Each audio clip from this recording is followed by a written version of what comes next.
Welcome to LiveDaf, your online Daf Yomi Shir. Shalom Aleichem, and welcome back to today's Daf. CHULLIN Daf Kuf Chaf Tes. We begin on Kuf Chaf Ches Amid Beis, 4 lines from the bottom. Tanu Rabbanon, back to Ever Menachai. As we learned yesterday, only an Aver, a full limb, which is comprised of those elements that constitute a limb, according to some Shitas, according to Rebbe's Shita, it needs to feature all three elements, Basar, Gidim, Va'atzamis, to be considered for Tumas Ever Menachai. Now, if it's just a piece of flesh, that does not have Tumah Ever Menachai, because it's not an Aver. Now, if you decide to classify it as food, you intend on feeding it to a guy, so now, from this point onward, going forward, it's considered food, and is now regarded like any other food which is susceptible to tumas eichlin. So if it touches tumah, it becomes tummy. So these are basically two classes of tumah, two classes of materials. One is the Ever Min HaChai, which features its own tumah, a very severe tumah. If one touches it, even carries it, becomes tummy. It's an ab hatumah, a source of tumah. But not because it's food. Actually, at this point, it isn't. It's just a limb for a live animal. It's like a mini animal, so to speak. It's a microcosm of the animal. And it has its own tumah. Now, if one removes a piece of flesh, at this point it's tahar, because as we learned yesterday, basar menachai is not tahar. What if he reclassifies it as food? He designates it as food. I'm going to feed it to a guy. Going forward, it's considered food, and now it will be open to tumah because of its food, because it's a food entity. But that's only going forward. Says the Bryce, imagine a person has an Ever Menachai lying on the table. He has a leg of an animal taken off during its lifetime. At this point, it's very tummy, abha tumah, but not because it's considered food. And now he chops off a clump of basar, and he decides to feed it to a guy. Question: is that chunk of meat tummy? Well, it depends. In what order he did it? He chopped off the chunk, and then decided to feed it to a guy. It's tahar. You know why it's tahar? Because nothing happened after he turned it into food. It didn't touch any tumah, and the fact that it was connected to the leg, which was tummy, well, at that point, this flesh was not yet food. So as long as it was on the leg, was part of the aver, it's tummy. But once it's removed, it loses that tumah. But chishiv alav v'achakach hatocha. Imagine if he went the other way around. He first intended to feed it to a guy while still connected to that leg. So he now transformed that chunk into food matter. V'achakach hatocha. Then he removed it. He separated it from the leg. Tummy. You know why it's tummy? Because this new food entity received tumah. It imported tumah from the rest of the aver, from the leg that it was connected to at the time. And that leg generates tumah.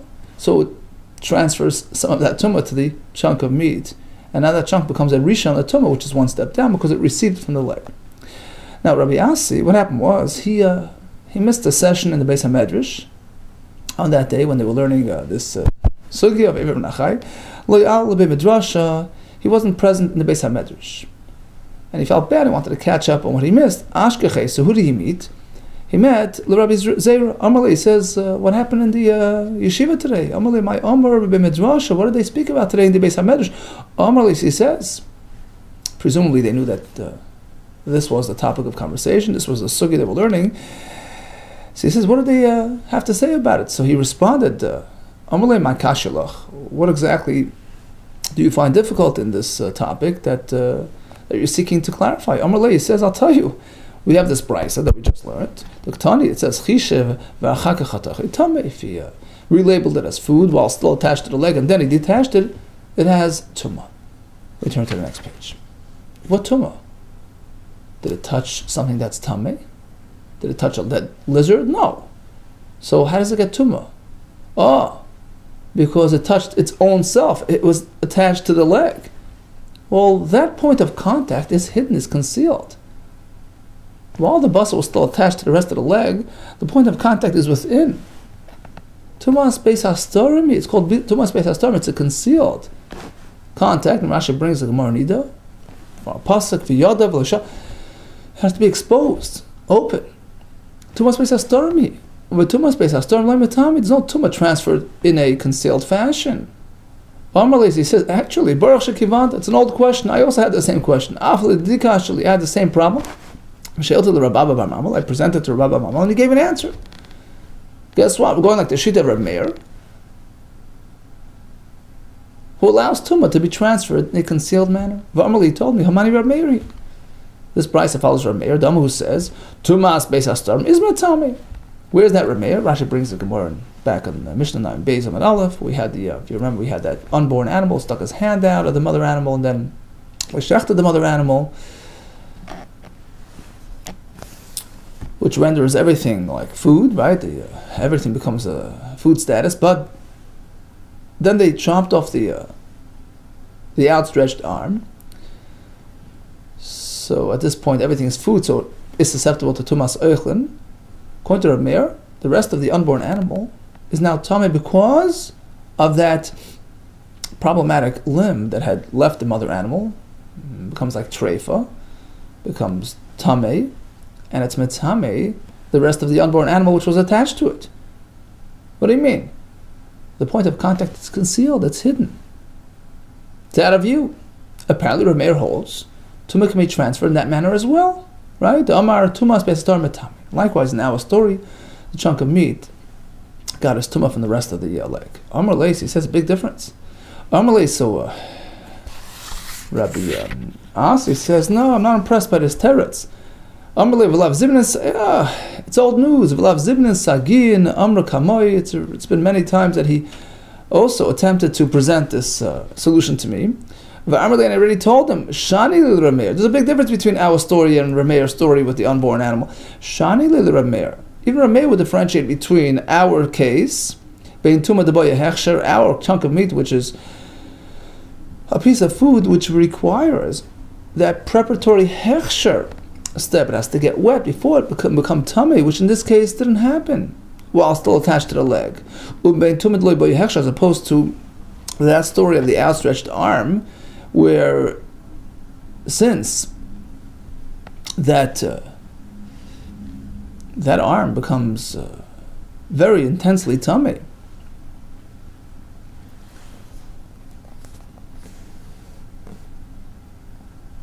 and will transmit tumah to the rest of the unborn animal, because there already was a hechsher there. The rest of the animal, which is now considered like meat inside the mother, did experience hechsher. Rashi explains because the shechita of the mother animal provides hechsher for everything within it. So there was hechsher. That explains why there's tumah that follows. But here there's no hechsher. Amar Rava, who says there was no hechsher in our story of the Ever ben Achai? Amar Rava, my kushi, what's the problem? Perhaps in our story as well. He had the Ever ben Achai sitting on a table, got wet, and then he clipped off the chunk of meat, so there was hechsher, and then there was tumah. Amalei Rabba bar Rav Chanan l'Rav. I have a question for you. Why bother with discussing hechsher in our case of the Ever ben Achai? The rule is that only regular food, which cannot ever come to a stage of an intense type of tumah, like avat tumah, just plain food which typically only becomes rishon or sheni l'tumah, lighter forms of tumah, they require hechsher to enable them to become tummy. But something which can reach a very high level of tumah, it's called tumah chamura, a source tumah, avat tumah, that can go and contaminate a person afterwards or a kli. That item is so intensely connected to the tumah scene, he doesn't need hechsher. He doesn't need that completion, that preparation, that to facilitate the tumah. So here we're talking about a leg off a live animal, which is Eiver Nachai, which is a very severely tummy entity. It's metame like an available b'haga b'masa. Skip the hechsher. Skip the hechsher. So now when you remove that chunk of meat, which receives tumah from the rest of the leg, it's tummy, even without the hechsher step. Amali Rabba bar Rav Chanel Rav Lamali hechsher. Why bother with hechsher now? A case of the Eiver Nachai, which is something that has a very severe tumah. Hari amru, hari metame tumah chamura. This chunk of meat, which had now been separated, initially when it was agav aviv on account of his father, meaning on account of the broader entity, the leg, while connected, it was metame tumah chamura. It was experiencing a very intense tumah. It was an avat tumah. It was part of the Eiver Nachai. So once it has that element, it doesn't need to hechsher anymore. Amarli, he says, well, that was then, and this is now. It underwent a transformation. It morphed from an Eiver Nachai to food status. Totally different entity. Amalek is Shimesh. When it was involved with the greater entity, when it was sort of an accessory, it was part of the leg, Masa ate Shimesh. It served like a piece of wood, which means to say, it wasn't tummy because it was part of a greater food entity. No, actually not. Rashi explains the Eiver Nachai is tummy because it's an Eiver Nachai, which is its own unique entity, unrelated to anything to do with food. It's not because of its food properties that becomes tummy. It's an Eiver Nachai, like a mini animal. So that particular chunk of meat, which eventually was separated, initially was still connected to Eiver Nachai. It was part and parcel of this greater Eiver Nachai entity. This non-food entity. So the tumah there is unrelated to its food, its eventual food status. So now that it turned food, it's like a new creature. Rashi says, Panim chadash es bolokan. It's like a new entity, unrelated to its former experience. So the former experience cannot be of any help today. So now it's like a fresh piece of food. You want to become tummy? Sure, be my guest. First, let's see the hechsher card, and then you can become tummy. Interestingly, this saying, this formula, Maasa Eitz Shemesh, will be a recurring formula in the upcoming sugya. We're going to relate to it quite a couple of times, 4 times. And the point will be that even though it appears like it's food that's becoming intensely tummy, etc., but it's not. It's just Maasa Eitz Shemesh. It's not serving in its food capacity at all. And therefore, it's not considered food that has intense tumah capabilities. Amar Abai, here comes another point on this track. Hari Amru, there's a well-known halacha mesachas psachim koifas. So you have like a big clump of sa'ir, of sourdough, which is chametz. So it's Pesach, and he has this chametz. Can you have chametz in your house on Pesach? Yeah, sometimes you could. It's a good riddle. Give you an example of true chametz sitting on your living room table on your dining room on Pesach. Koifas sa'ir sh'yichtel l'shiva. He designated it for sitting. So he has this big clump of dough. Going forward, it's going to serve as a seat, as a stool. But otumas batla. Rashi says it's no longer regarded as chametz. Batla matar as chametz. There's no isra bal yirah bal himatzah. It's no longer food. It's a kli. It turned into a utensil, a piece of furniture. And going forward, it has the rules of a kli. So let's say a zav, who's very tummy, sits on it. If he sits on a piece of food, we send him off. What are you doing sitting in my food? He's not going to be matame through. But if he sits on this newly formed stool, even though technically it's food material, it's been relabeled as a kli, as a seat, and if the zav sits on that, it becomes very tummy. It becomes tumas midras, avatuma. Now, if so, we've discovered food that can become intensely tummy, which is contrary to the rule, the formula that we're working with all along. The reason why food needs to have hechsher is because food typically cannot experience intense tumah, only lighter tumahs, and that requires two-step process. Here we just discovered food matter, which can become avat tumah. Apparently, says Abaya, this tumah salav d'oraisa. The fact that it could become, tamei in this context is not minat Torah. Right? So this idea that it turns from a food to a utensil and it could become avat tumah, it's not minat Torah. Otherwise, this agadayach d'oraisa, because they're going to tell me that's minat Torah. Bingo, we just discovered matzina lo'eichlin, we found food shemitam tumah chamura, which becomes intensely tamei, which is contrary to our accepted view. No, once again, kishashimish matzah is shimish. It's not the food per se, the food material that's becoming tamei. Just the opposite. Matzah is shimish. It's because it's serving like a block of wood, like a non-food, in a non-food function. That's why it's metamei. That's why it can become an avat tumah. So although technically it's food, but functionally it's no longer food. It's serving in a furniture capacity. Amar Abaye, here's another point from Abaye. Hari Amr, we know that takroivas avetz gechavim shel eichlin, one takes food material and serves it to an idol. Metamen ba'oil. You can't eat it, you can't have any anah from it. In fact, it gives off tumah to anything under the same roof. It's very severely tamei. Apparently, tumah salav d'oraisa, it's not minat Torah, it's only midrabanan. Because otherwise, because if you're going to tell me now this food is tamei minat Torah, in this very severe tumah, we've just discovered another example of food which is intensely tamei. Same answer, because shimish matzah is shimish, it's not being metamei because of its food status. In fact, Rashi says, it's also bahano. One may not have any benefit from this. It's not meant for eating anymore. And it's like a piece of wood that was used in Avodah Zarah. So again, even though technically it's food, but halachically it's not. Amar Abaye, here's another point from Abaye. Hari Amar, we know there's halacha chiburei oichlin kekelim dam.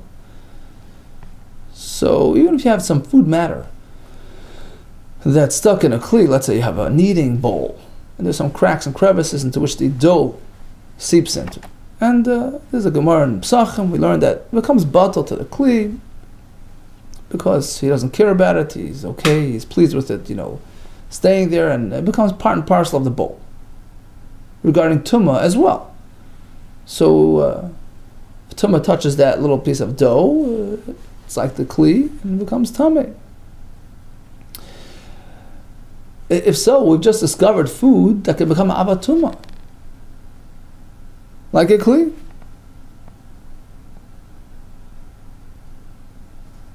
Right? Chibur oichlin, big kalim. There's a good big kalim. The food elements that are stuck, that are attached to the kli, kalim damu. Tumas and lav must be. It's not tamei d'oraisa. These are like d'oraisa, because otherwise, if it's really tamei minat Torah, matzina lo eichel tamei tumah chamuru. Once again, we discovered food which can become very intensely tamei. Oh, same answer as before. It's not becoming tamei as food per se, rather because it's serving as an accessory. It's becoming part and parcel of this kli. Because shimish matzah is shimish. Amar Rav Papa l'Rabba. Another point on this track. Hadas nan, we have a Mishnah in Maseches Uktzin. Chelev nevela b'kfarim tzarech machshava v'hechsher. Fat of an animal out in the villages where they have enough meat supply, they don't typically eat the fats. In order to consider it food, regarding tumah tzarech machshava, you have to designate it as such. It's going to be eaten. V'hechsher, then it has to have hechsher to become tamei.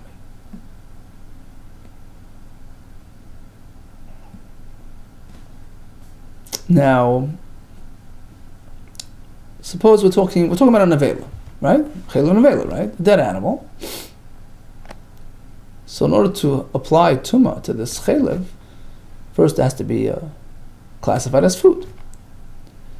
Now, the kidney inside the animal is edible material, it's flesh, but it's encased with a coating of chelev. Now the kulya inside is certainly giving off tumah. It's edible flesh, and it's matame as nevela.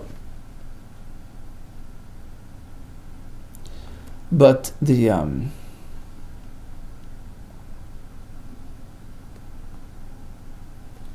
chaylev around it was not really considered tamei due to its nevela status. Rashi brings a kosher animal that died, although the flesh is matame as nevela, but not the chaylev. But now that it was designated as food, so it's like any other food, which is open to tumah.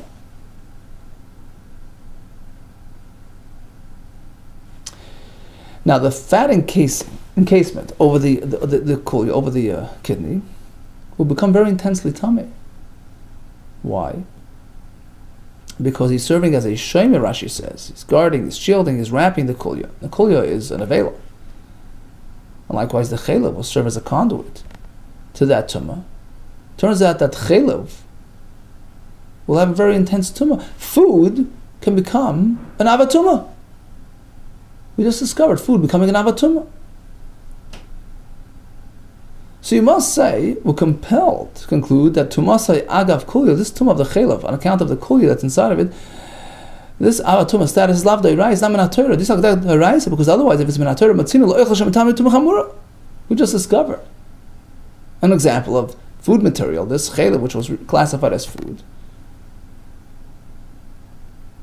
experiencing a very intense tumah, which it receives from the kulya inside of it. That's contrary. The accepted view that food never gets to that intense tumah. Once again, the same answer. The reason why the chaylev enwrapping the kulya is an avatumah, it's not because of his food status. Even if he wasn't food, Rashi says, even if he was inedible, there's a bone that's encasing the kulya, he's a horn, right? He's still a shomer. He serves as a conduit. So he's not giving off tumah by his own right, rather because he's serving the kulya, which is matame. So it doesn't qualify as an example of a food which is experiencing an intense tumah because of its food status. Here it's not because of its food status at all. Because shimish matzah is shimish.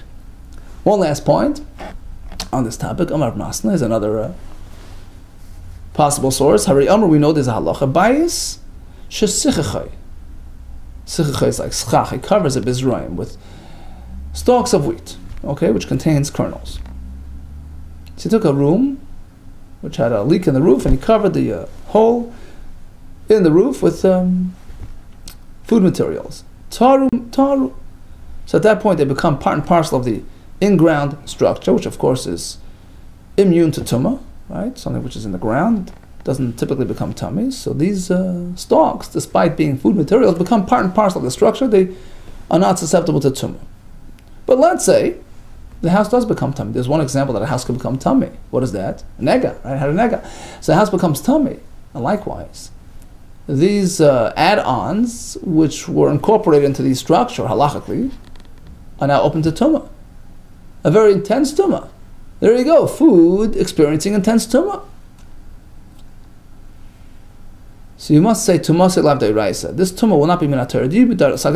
Because if it's minat-torah, we just discovered we find that kernels, which are food materials, will become very intensely tummy, which is in contradiction to the accepted view. Shimish, once again, it's no longer regarded as food material.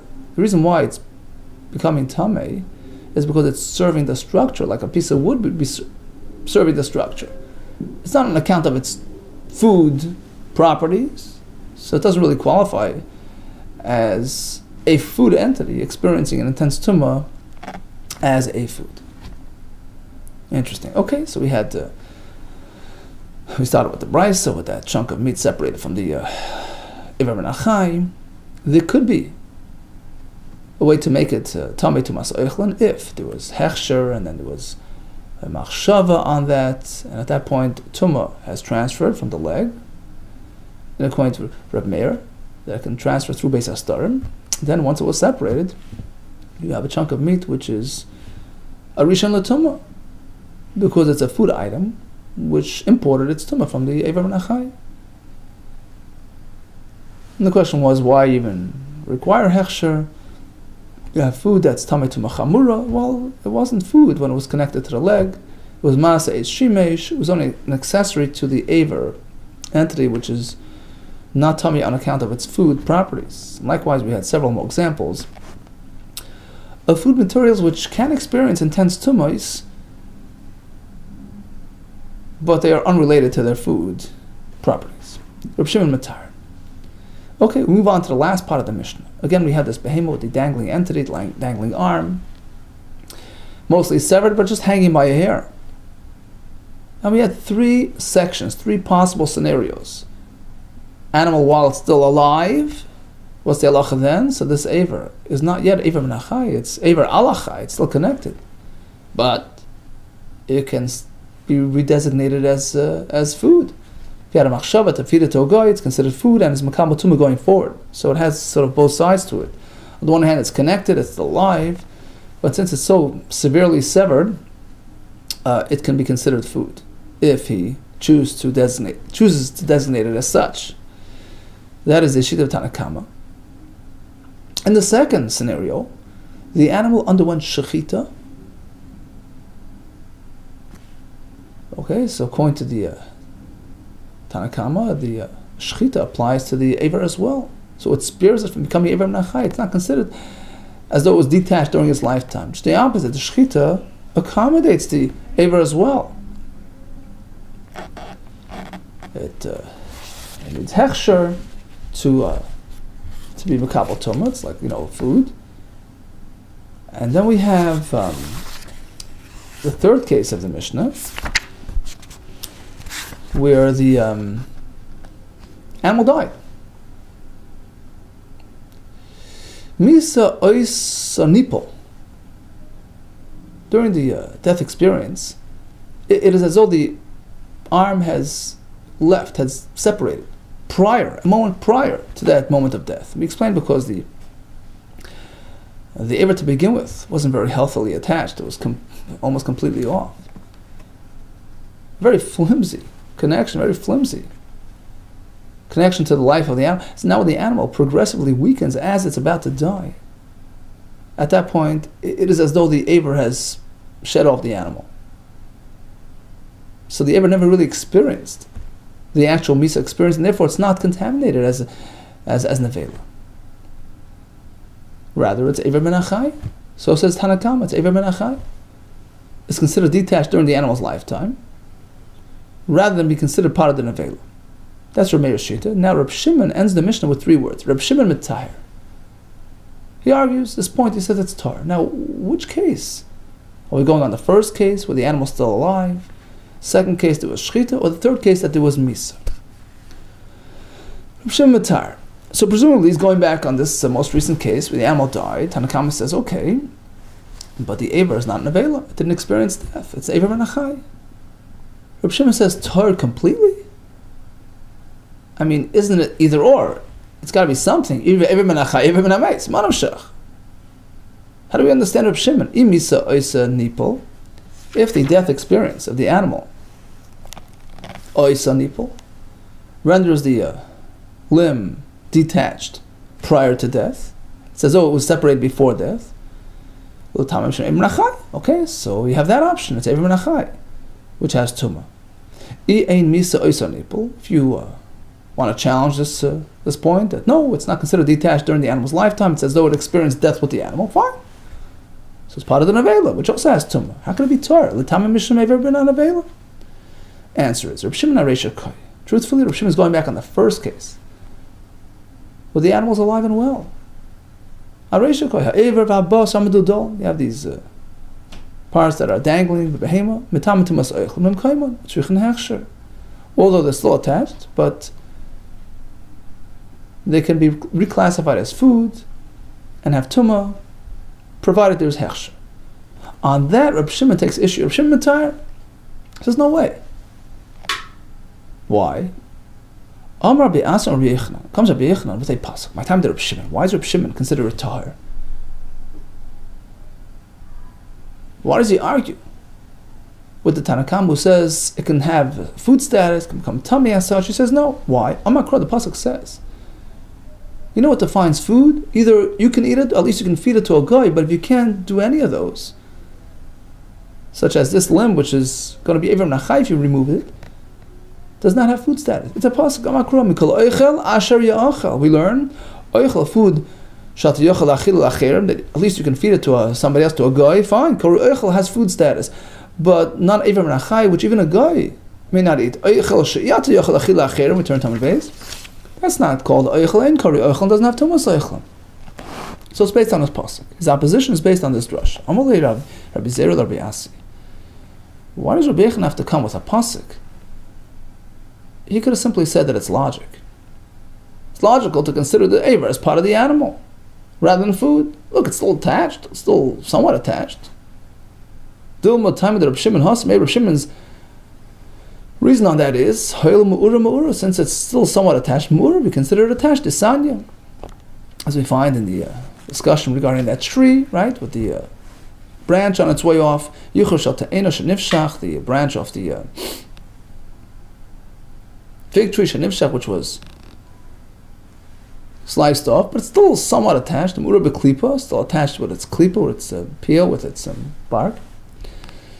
What's the status of that branch and the fruit on it? Is it still considered on the ground, growing on the ground and immune to tumah, or is it detached and susceptible to tumah? Rida Mitai says, listen, attached. It's on the ground.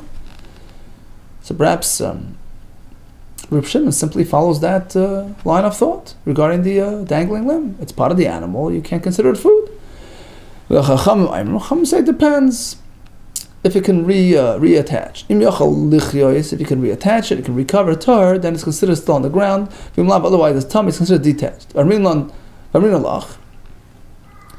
And we had asked you to explain the shita, this opinion. My time with Rabbi Yehuda, what's Rabbi Yehuda's basis that it's still considered, growing on the ground? The Amraslan, you explained to us very simply. When something is still attached, so since it has that even weak attachment, mu'ura, halachically, it's still considered attached and still considered growing on the ground. So perhaps that's a very simple way to understand Reb Shimon regarding the limb. It's still attached. So why bother with that new pasuk? Amar lei, so he says you're right. Am tzis. So Rabbi Asi responds to Rabbi Zera. Rabbi Yechanan, in bringing that pasuk, wasn't attempting to explain Reb Shimon's opposition to the first halacha. That's simple logic. You can explain it very simply without a pasuk. Rather, Amtzeis is going on the middle case of the Mishnah, where the animal had shchita. Right? In the first case, the animal was alive. Second case, the animal had shchita. In the third case, the animal died. In the middle case, Amtzeis, initial dabehim, and the animal had shchita. Hokshur b'dameh. The Rameir says the shchita covers the limb as well, and it's not Eiver Menachai. It's like regular food, and it needs hechsher, which it had through the shchita. The blood of the shchita covers the Eiver as well, as we discussed yesterday. No, there's no hechsher on the limb. On that comes Rabbi Yechanan. My time to Rabbi Shimon. Why is Rabbi Shimon considering the limb as though it never experienced hechsher? My time to Rabbi Shimon, based on this pasuk. Amakra mikol oichel asher ya'achel, where we learn oichel shata ya'achel achil acher kori oichel. You see, this limb is forbidden. You see, the first one explained according to Rabbi Shimon, he disagrees. He says this limb is still considered like Eiver Menachai, and even a guy cannot eat it. So true, it has tumah as Eiver Menachai. That's a given, granted, of course. But to consider it food material, to have tumah as food. So, for instance, a chunk of flesh off this Eiver, which is not an Eiver anymore, will not be open to tumah as food, because it's not food. You can't feed it to a guy. You can't eat it or feed it. And we learn food by that definition is something that could be eaten either by yourself or a guy. Food that can be fed to a guy at least. Kari oichel is defined as food and is open to the tumah of oichel. But otherwise, like in this case, otherwise not. Oichel she'ein ata yochel achil acherim in kari oichel. So he's come to explain Reb Shimon's opposition to that halacha. Ask the Gemara once again. Why bother bringing a new pasuk? We have so many ways to explain that machlekes. We had no less than 6 ways yesterday, right? V'dilma time the Reb Shimon Bahi. Perhaps the reason for Reb Shimon's opposition on that halacha. Ikad Rava, Ikad Rabbi Yochanan. There's so many explanations yesterday. Maybe the issue is because the hechsher was only applied to the animal, and the question is, could the animal transfer the hechsher to the aver? Are they considered connected? The whole discussion about yad, right? So we have ample ways to explain that without a new pasuk. So why bother bringing a new pasuk? Why is that necessary? El Olam HaSeifa. You're right. Our focal point is on the Seifa. So Reb Shimon says, I'm mitaher. He's actually going on the most recently cited case where the animal died. Case number 3, the animal died with a limp. Tanakama says, okay, well the animal died, but not the limb. Misa oisa nipul. Nipul means it's detached, like it felled it. It's like it shed it during its lifetime, a moment before death. So the aver is called aver menachai, and likewise the flesh, if there's dangling flesh, it's considered food and needs hechsher, right? Rav Shimon says, look, aver menachai, I agree. If it's a full limb, of course aver menachai. But the basar, which is not aver menachai, doesn't have its own tumah. Rather, it's only because it's considered food. And therefore, if it gets hechsher, it could become tummy. No, I disagree. You can't eat it or feed it to a goy. That's not food. If it's not food, there's no tumah. Rather, he's going on the last case. The animal died. Tanakama considers the limb and or the basar that was dangling to be aver and basar menachai. V'lava aver ela basar. He's not arguing on the tumah on the aver. Of course, it's aver menachai ela basar. He's arguing on the tumah. Tanakama applies potentially to that piece of meat because it's considered food. No, I disagree. Right? Tanakama says, Mesa, the animal died. Habasa tzarech hechsher. The flesh, which is not aver menachai, as we learned many times, only aver is considered aver menachai, but a piece of flesh of a live animal is not aver menachai. Rather, Tanakama considers it like any food material, and it needs hechsher to become tummy. Habasa tzarech hechsher. No, says Reb Shimon, there's no tumah possible on that piece of meat. Reb Shimon matar. You know why? So this is something we have to understand. Why? Rabbi Yochanan, comes Rabbi Yochanan, my time to Reb Shimon. Why? Is Reb Shimon sparing this flesh of tumah amakra? It's not food. Neither you or a guy can eat it. It's basar menachai amakra. Mikal oichel asher yachel, right? Oichel ashata yachel achil lachem kor oichel. Something which you or a guy can eat is called oichel, but otherwise not. Oichel asher iyata yachel achil lacherim. Something that you can't even feed to a guy ain't kor oichel. Okay, so in a nutshell, we have the dangling entities on this animal. In the first scenario, the animal's alive. Tanakama says, okay, it's not aver menachai because it's still on the chai, but it can be reclassified as food. And perhaps Reb Shimon would disagree with that. The second case, we have the shechita that was done. Tanakama says, okay, shechita covers the limb as well. And there's hechsher. Reb Shimon disagrees. Either because he holds that it becomes aver menachai, or because there's no hechsher in this case. And in the final case, the animal actually died. Tanakama says, okay, misa oisa nipol. It's as though these things have been separated during its lifetime. Aver menachai, basar menachai, and the basar will have tumas oichlin. The aver menachai is aver menachai tumah, but the basar has tumas oichlin. On that, Reb Shimon disagrees. Oichel regarding tumas oichlin is only if it's edible for yourself or the guy. Continues the next mission. Ha'aver v'abasar m'tadolin ba'adam. So let's shift from the behemoth to the adam. There's aver, there's a limb, or there's flesh that are dangling off a person, of a human being. Torah, in this case, all agree. There's no tumah. You can't reclassify it as food. It's part of a person. There's no food status here. What happens if Mesa Adam, if the person passes away with these dangling entities? Habasar tar, the flesh that was dangling is tar. Why? Once again, Misa, the death experience, is considered to have detached these things. Misa isa nipol. So it's separated during his lifetime. Okay, so what is it? Basar min hachai, basar of a live person? That's no tumah. But the aver, that's different. That dangling aver, that finger that had been dangling, which is not considered to have detached during his lifetime, has tumah of aver menachai. So tumah of aver menachai applies even by a person. So that's Tanakama makes a point of mentioning, of drawing a line, making a distinction. This is aver menachai, yes, but it's not considered aver menameis. Because once again, this finger never experienced the moment of death. And we'll see in the Gemara there's a slight difference between aver menachai and aver menameis. You would ask, well, seemingly they're both the same. They both have tumah. They give off tumah through maga, through masa, through oil, right? So what's the difference? We'll see in the Gemara. There's a slight difference. Okay, Rab Shimon Matayr, he said it's toher, which we'll get to in a second. Why is it toher? Once again, it's either this or that. Very similar to our kasha in the previous Gemara by the Behema. You can't say, how do you say it's completely toher? This limb either shed during the person's lifetime, so it's aver menachai, or during after death, it's aver menameis. How could it be none of the above? Rab Shimon Malamsha, how do you understand Rab Shimon, who discounts the tum on this aver? Imisa isa nipul, if it is considered detached prior to death, okay, let it have the tum because it's aver menachai. If you say death does not detach it, so it's considered to have experienced death with the person, fine. It's a part of a mace.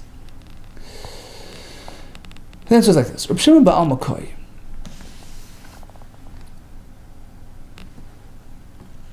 You're right, Reb Shimon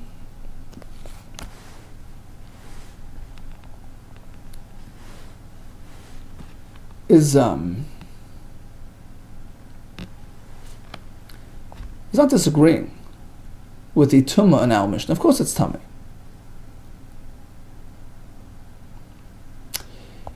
But he has a general disagreement here with the other shita. You see, Tanakama implies, just like there's a tumah be'ever menachai, likewise there's a tumah be'ever menameis. There are some slight differences, we'll see later, but in concept, even an ever menameis is metami. You would think, perhaps only because eyes of basar, or etzem kisa'ira, barley-sized chip of bone of that dead person is matame. But let's say it's just an aver, a little pinky. It doesn't have a kazayis basar, it doesn't have a etzem kisa'ira. Tanakama says it gives off tumah. Reb Shimon disagrees. There's no concept of aver menameis. Aver menachai, yeah, but aver menameis, no.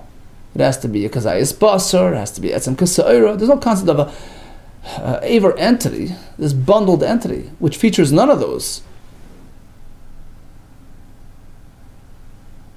individual entities like a kazayis, a bas, or etzem kasar. There's no tumah on that.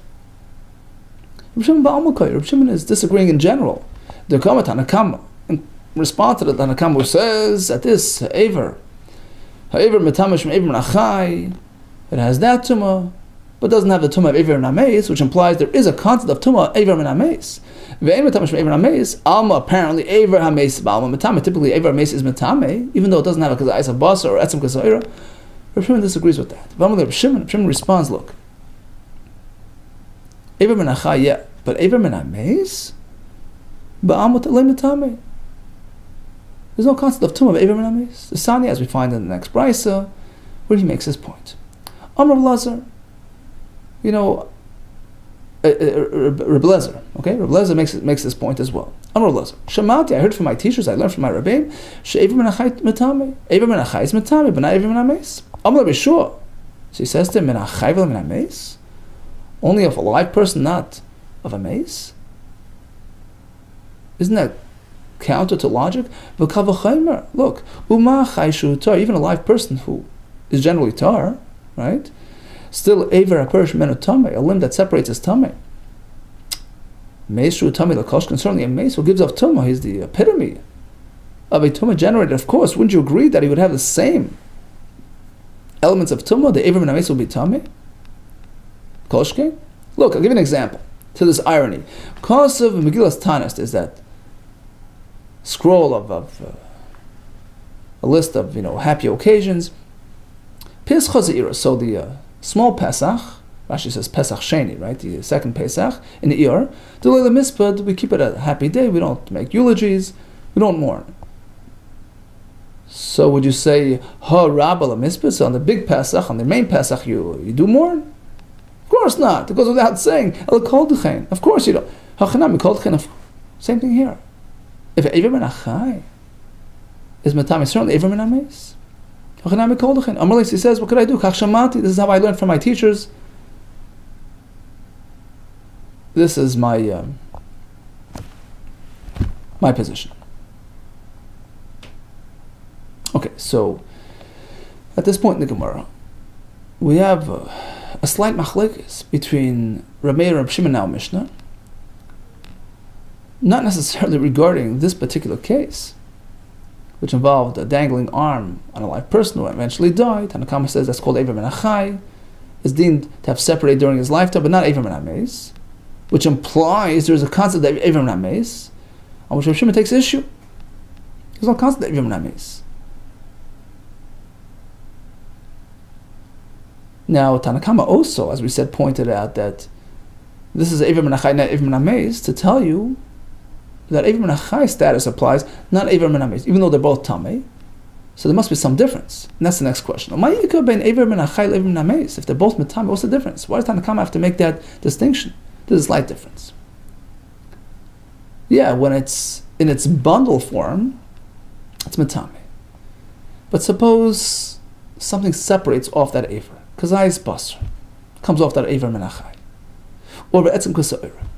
A little bone chip separates. HaPerish, which separates Me'eiver Ben Achai. That will be the difference between Eiver Ben Achai and Eiver Ben Ames.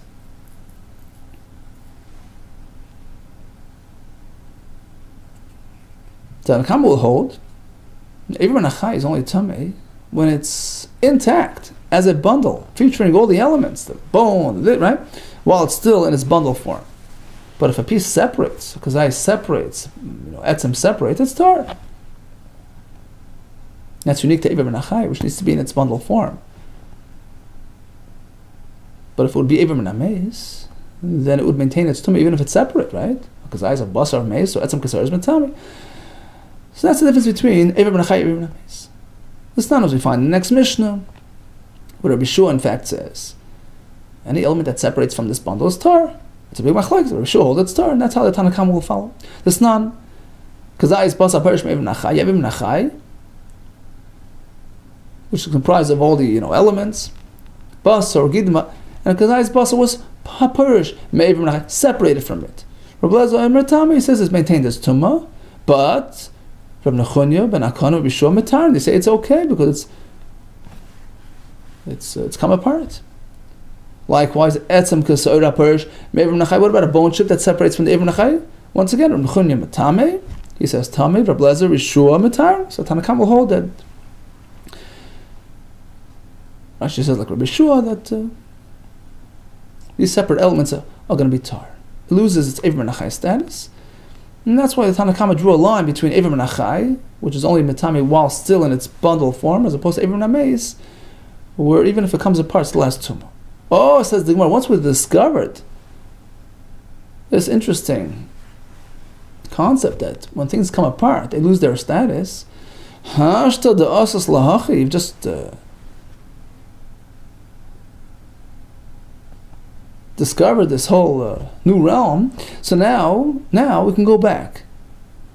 We were looking for a point of contention between Reb Meir and now Mishnah and Reb Shimon, right? Now we could say very simply that the machlekes is regarding something that separates from Eiver Ben Achai. Okay? Tanakam will hold that, for instance, the basar that separates is tar, but perhaps the chip that separates is not tar. Whereas Reb Shimon will say, like Rabbi Shua, that Eiver Ben Achai is only tamei when it's in its bundle, complete bundle form. But anything that separates, whether it's basar that separates or etzem, is tar. So perhaps that's the machlokes between Reb Meir and Reb Shimon, unlike our earlier explanation. Now that you've come to this point, we can very well suggest Bein Tanakama, Reb Shimon, between Reb Meir and Reb Shimon, now Mishnah, Nami, There too, the machlokes revolves around the extent of the tumah of Eiver min HaChai. Only in bundle form? What if something separates? Kazayis basar, let's say Kazayis basar separates from the Eiver min HaChai, or Ve'etzem Kasa'ira, a small bone chip separates. Now, those questions will be the point of machlokes between these two shittas. Rashi explains.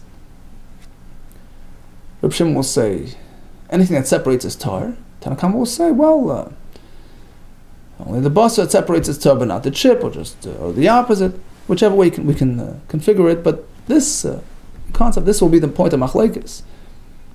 How intact does it have to be to maintain its tumah? Okay, so in conclusion, the Mishnah discussed the dangling elements on a person. So during his lifetime, it's a-okay, it's not an atami, but if a person loyalenu dies, what happens to that dangling entity? Tanna Kamma makes a point of mentioning that it's Eiver min HaChai, but not Eiver min HaMeis. And Reb Shimon says, Matar, he's Matar, according to the conclusion of the Gemara.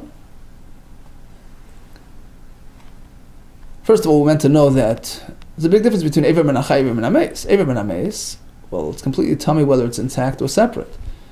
Right? Basar Kazayis is also tummy. Etzem Kasa'ir is also tummy. Right?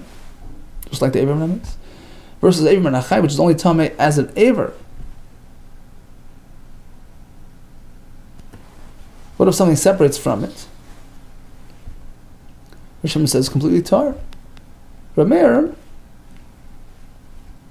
not in all situations. Sometimes yes, sometimes not. For instance, if the basar separates its tar but not by the chip, or perhaps vice versa, as Rashi goes through, different options here. In any case, it's certainly not as severely tummy as Eiver min HaMeis, which is tummy lock, stock, and barrel, whether it's intact or separate. Eiver min HaChai is conceptually a bundle tumah. It's tummy as an Eiver, but not as individual entities. Okay, Hadron Lachar Oira Reitev. Thanks so much for joining. All the best to you, and Hatzlacha Rav.